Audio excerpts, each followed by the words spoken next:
Welcome to Principles of Ecology. Today, we're going to explore the fascinating forces that control how populations grow, shrink, and survive in the wild. Have you ever wondered why the world is not completely overrun by insects, or why certain animal populations suddenly crash without warning?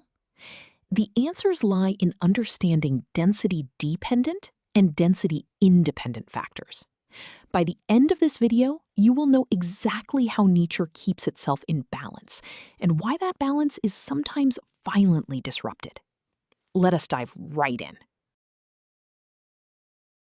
To start, imagine hosting a pizza party in a tiny room. With 3 friends, everyone is happy. But invite 100 people and chaos ensues as everyone fights for space and food. This is exactly what happens in nature. Density-dependent factors are environmental influences whose impact changes based on how crowded a population is. These are almost always biological or biotic factors, like competition for food, the spread of infectious diseases, and predation. Why do these matter? Because they act as nature's built-in regulatory system. They are the biological brakes that prevent populations from growing endlessly and destroying their own habitats. Now that we understand the concept of biological brakes, let us look at how ecologists represent this mathematically, using the logistic growth model.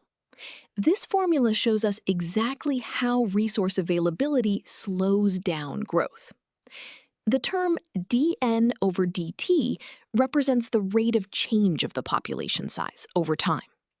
The symbol r is the intrinsic rate of increase, which is the maximum growth rate when resources are unlimited.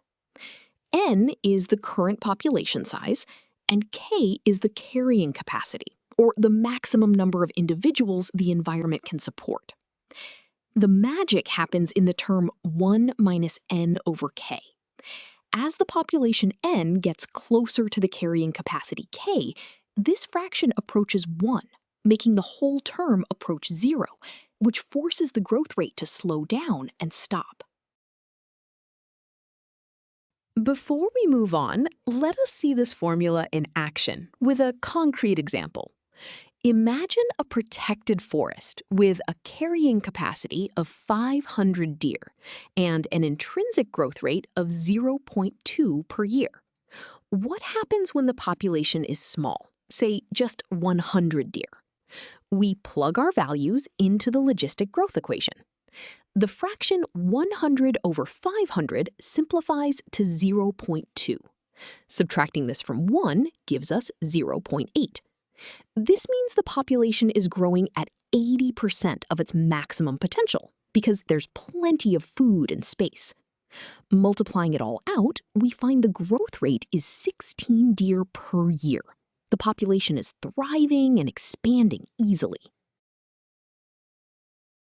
Now, let us see what happens when that exact same deer population becomes much larger and closer to the carrying capacity. This time, the population is 450 deer. We substitute 450 for n in our equation. The fraction 450 over 500 simplifies to 0.9. Subtracting this from 1 leaves us with just 0.1. This indicates the population is now growing at only 10% of its maximum potential. Resources are scarce and competition is fierce. When we multiply the numbers, the growth rate drops to just 9 deer per year. Even though there are many more deer available to reproduce, the lack of resources actively pushes back against their expansion. This mathematical relationship we just saw applies to other biological factors too, like disease. Let us look at a simple formula for density-dependent mortality caused by a highly contagious virus. In this specific scenario, the mortality rate, represented by the letter m, is equal to 0.001 times the population size, n. Conceptually, This formula tells us that the transmission rate of the virus depends directly on how often individuals bump into each other. As the population size n increases, the environment becomes more crowded, and the mortality rate m increases proportionally. Let us see how this plays out in a rabbit population. Let us apply our mortality formula to see how the virus affects two different population sizes. First, we are given a small, spread-out population of 200 rabbits. We substitute 200 for n, and we get a mortality rate of 0.20, meaning 20% of the rabbits will die. The impact is relatively mild because they rarely interact. But what if the population is densely packed at 800 rabbits? We substitute 800 for n, and the mortality rate jumps to 0.80. Now 80% of the population will die. Because the rabbits are crowded together, the virus spreads like wildfire. This perfectly illustrates how disease disproportionately kills more individuals in crowded spaces. Having calculated these effects, let us visualize how they shape a population over time. What you are looking at is the classic logistic growth curve.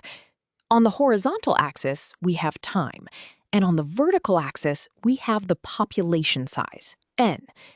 Notice the dashed horizontal line at the top.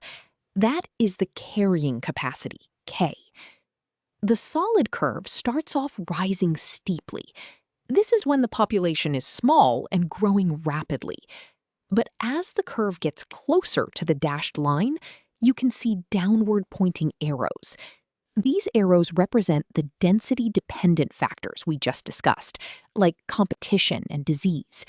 They push down on the growth rate, forcing the curve to flatten out and stabilize right at the carrying capacity. Now that we understand how biological factors regulate populations smoothly, we must ask, what happens when nature is not smooth? Imagine a massive earthquake striking a city. The ground shakes with the exact same violent force, whether the streets are empty or packed with millions of people. In ecology, we call these density-independent factors. These are environmental variables that affect a population's survival regardless of how crowded it is. They are almost always physical or abiotic forces, like hurricanes, deep freezes, forest fires, or human activities like pesticide use. Unlike density-dependent factors that act as a biological brake, these factors act as a random hammer. They cause sudden, unpredictable crashes in population size, forcing species to constantly recover and rebuild. To understand these random hammers mathematically, we use a different formula for density-independent mortality. This equation shows that the death rate is a constant fraction, completely unrelated to how crowded the population is. The term n sub t plus 1 represents the new population size after the disaster has occurred. N sub t is the population size right before the event. The symbol m represents the mortality rate caused by the event, expressed as a decimal. The key takeaway here is that m is a fixed number. It does not change whether the population is massive or tiny. The term m times n sub t calculates the total number of individuals killed, which is simply subtracted from the original population. Let us see this formula in action with a severe forest fire sweeping through a national park. We are told the fire is so intense that it kills 60% of the squirrel population in its path, regardless of crowding. So our mortality rate, m, is 0.60. First, let us look at Area A, which has a sparse population of just 50 squirrels. We plug 50 in for n sub t. We multiply 50 by the 60% mortality rate, which tells us that 30 squirrels are killed by the fire. Subtracting these 30 from the original 50 leaves us with a final answer of 20 surviving squirrels. The fire took a heavy toll, wiping out more than half of this small group. Now, let us compare that to Area B, which is right next door but has a dense population of 500 squirrels. We use the exact same formula and the exact same mortality rate of 0.60 because the fire does not care how crowded the forest is. We plug in 500 for N sub t. Multiplying 500 by 60% shows that 300 squirrels are killed. Subtracting 300 from the initial 500 leaves us with 200 surviving squirrels. Notice the pattern here. In both the sparse area and the dense area, exactly 60% of the population was wiped out. The fire simply destroyed everything in its path, indiscriminately. Let us look at one more example, this time involving human intervention. A farmer sprays a chemical pesticide over a field to eliminate a massive infestation of 10,000 beetles. The pesticide is designed to be lethal to 95% of the beetles it touches. We want to know how many will survive.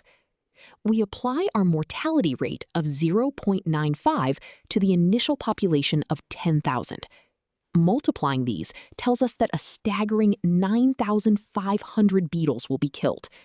Subtracting this massive loss from the initial population leaves us with just 500 surviving beetles. Even though the population was incredibly dense, the chemical acted independently of that density, wiping out a fixed percentage, just like the forest fire did. To fully grasp the impact of these indiscriminate forces, let us look at how they alter population trends over time. This diagram shows a population crash graph, which looks very different from the smooth S-curve we saw earlier. On the axes, we again have time versus population size. Notice the repeating pattern. The solid line curves upward as the population grows rapidly, but then it suddenly drops straight down in a sharp vertical line.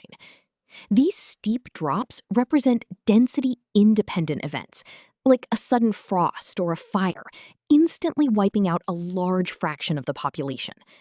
The population then has to recover and start growing again, only to be hit by another unpredictable disaster, creating this chaotic, jagged pattern. We have covered a lot of ground today, so let us review the most important takeaways. First, density-dependent factors are biological mechanisms, like competition and disease, that regulate population growth based on how crowded the environment is. They act as brakes, smoothly stabilizing populations at their carrying capacity. Second, density-independent factors are unpredictable, usually non-living forces like storms and fires. They affect populations regardless of their size, causing sudden and chaotic declines by killing a constant proportion of individuals. Together, these two types of factors dictate the delicate and sometimes violent balance of life on Earth. You now have a complete understanding of the principles governing population ecology.